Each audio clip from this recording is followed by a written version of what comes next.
Hello hello hello hello hello hello चलो hello hello hello hello. आजकल भैया पूरे देश में पूरे विश्व में BR बाबा साहब डॉक्टर भीमराव अम्बेडकर जगह जयंती जी मनाया जा रहा है। तो जितने भी दूर दूर से हमारे छोटे बड़े साथी आए हैं सबको तहे दिल से प्रणाम, जय भीम, नमो बुद्धाय। और एक प्यारा सा सॉन्ग मिशन गीत गाने जा रहा हूँ। इसमें जो भी छोटी गलती होगी अपना भाई समझ के माफ कर दीजिएगा। नीला साड़ी नीला ब्लाउज, अरे नीला चाहिए सिंदूरावा।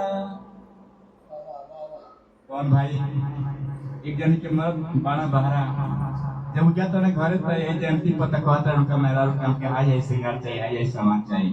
गीत के भाव में अपना मरद से अपना मेरा का कहता कि नीला साड़ी नीला साया नीला चाहिए सिंदूरावा, नीला चूड़ी नीला कंगन नीला चाहिए हारावा।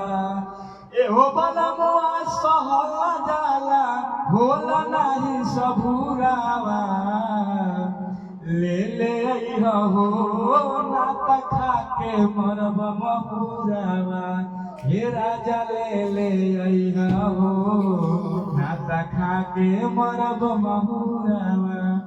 हे राजा ले हो पंचशीले रंग के साड़िया।